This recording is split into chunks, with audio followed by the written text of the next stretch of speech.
es podrien extingir o ser de museu i estar en mans. L'aigua ja l'han aconseguit privatitzar. L'aigua ja, un recurs natural, ja són alguns.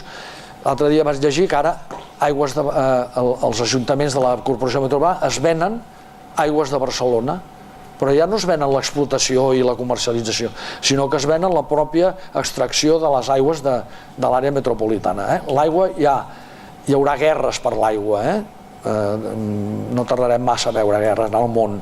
Doncs aquí van a fer un altre monopoli de la llavor, un altre monopoli de l'aliment, quedant-se terres per fer cultius intensius i amb els transgènics.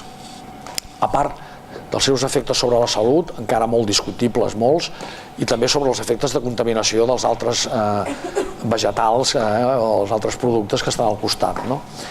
Hi ha més informes sobre els transgènics en l'informe del CAPS i no és motiu d'aquesta xerrada d'avui.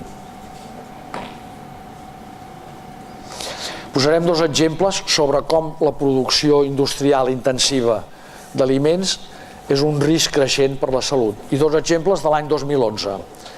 Les dioxines en els pinsos enriquits d'Alemanya i la intoxicació i mort per Escherichia coli, per E. coli, la dels cogombres. A Alemanya també. I he agafat aquests dos perquè s'han produït en un dels països més disciplinats i amb més vigilància, etc. Doncs amb ells els hi ha passat això en el 2011.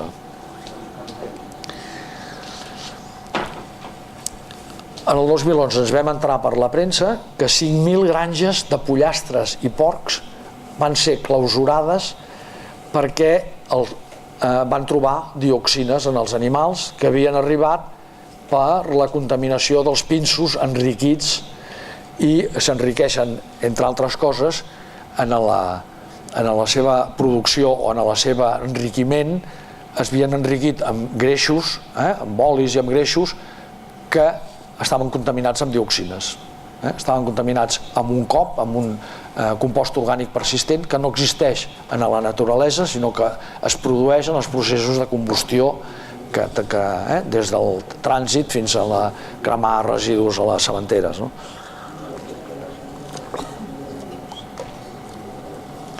Són també disruptors endocrins, les dioxines, estan en el cos humà entre 7 i 11 anys, després es van eliminant. En aquest grup de dioxines n'hi ha fins a 500, se n'han comptabilitzat, diferents, pròpiament dioxines, els furans bromats, els bifenils polihalogenats, són una varietat, quasi tots ells veurem ara quins riscos per la salut poden comportar. Dioxines, aquesta és la història, això no era un episodi esporàdic i que no es conegués. En el 1949, us en recordeu, explosió d'una fàbrica d'herbicides de Monsanto que va donar dioxines a l'atmosfera. El 1960 va ser utilitzat a les dioxines com a l'agent taronja a la guerra del Vietnam. Van tenir d'indemnitzar a 40 soldats americans que van quedar intoxicats. Les tiraven com a herbicides per matar la jungla, la selva, per poder veure des dels avions en els vietnamites.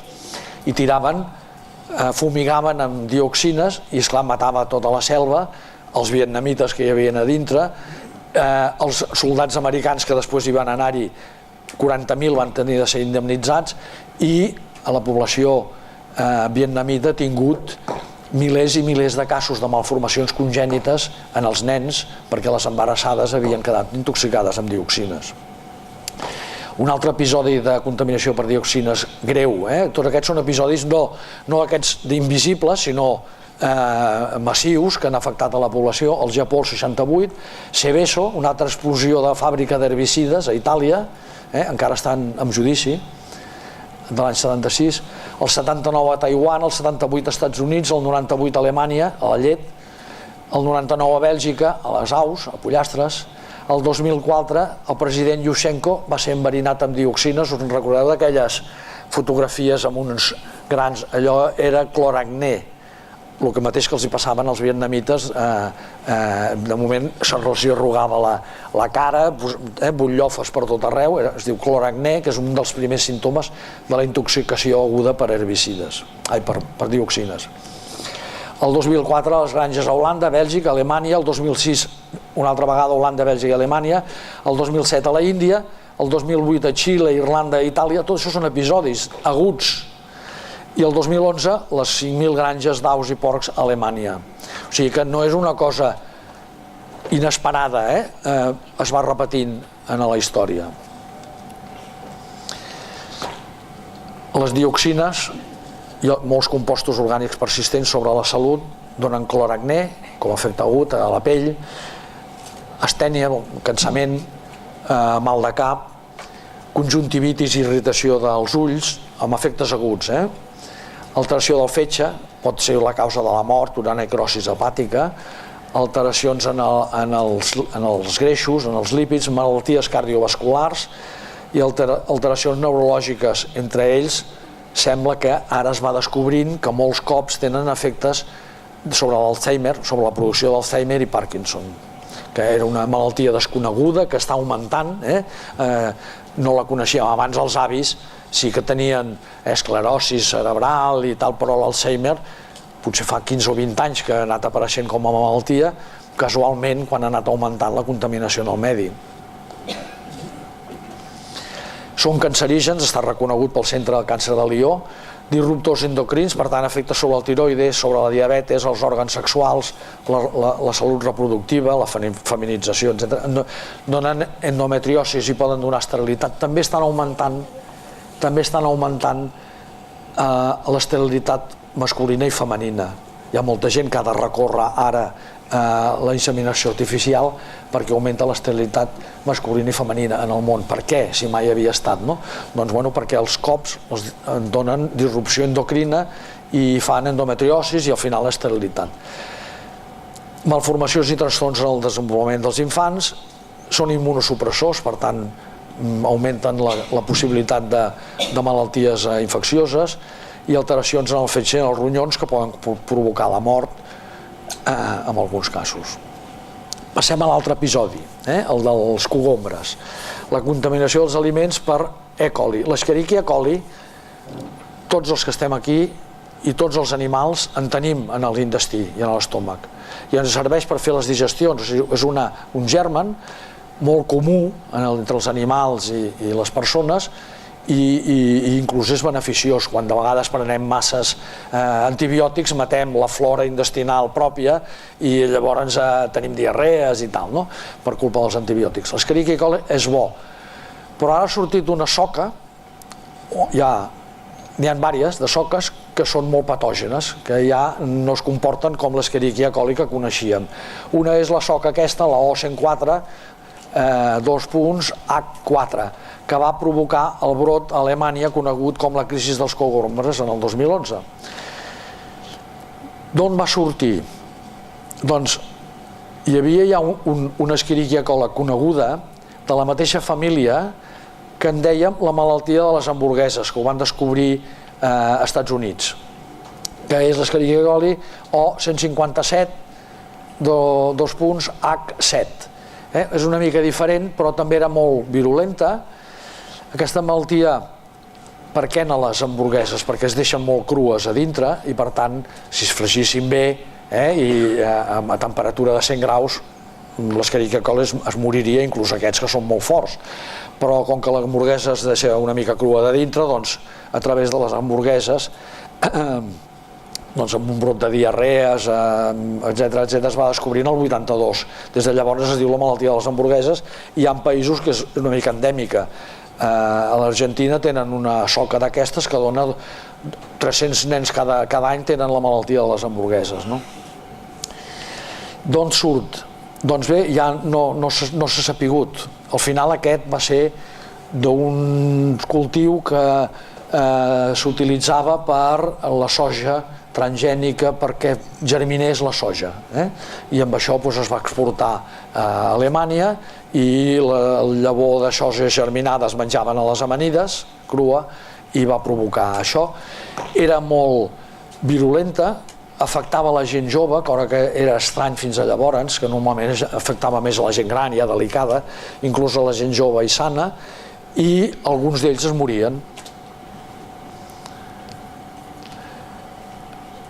És possible que s'hagués contaminat a través de les aigües fecals del medi i que hagués sigut una soca que hagués sortit de creuar-se entre diversos Escherichia coli resistents a antibiòtics, perquè com que es posen en els pinsos dels animals molts antibiòtics perquè no s'infectin, per evitar la febre porcina o la malaltia de les vaques boges, es donen pinsos enriquits amb antibiòtics, pot ser que aquest Escherichia coli es vagi fent resistent als antibiòtics, aquests animals defequen, van a les purines, a les aigües, i a través de les aigües reg d'aquests vegetals pot ser aquesta contaminació directa i aquesta aparició en el medi de resistència als antibiòtics i creuament de soques.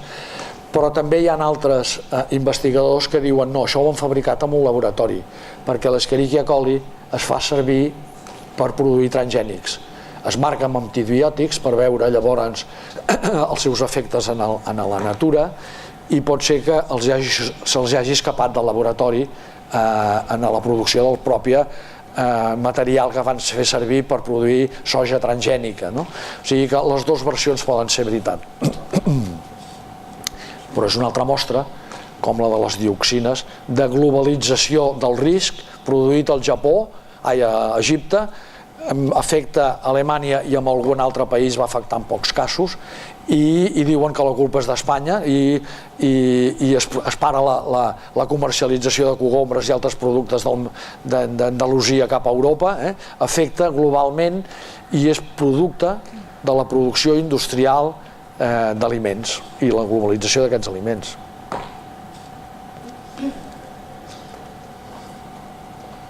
El 2008, la malaltia de les hamburgueses, van ser afectades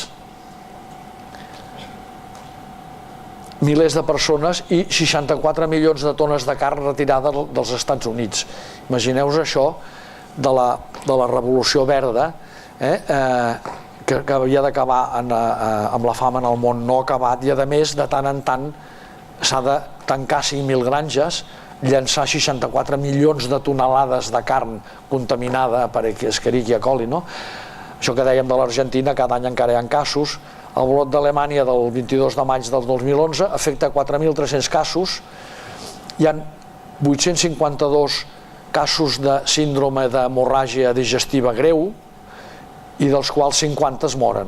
Per primera vegada hi ha letalitat, hi ha mortalitat en la contaminació per Escherichia coli. I després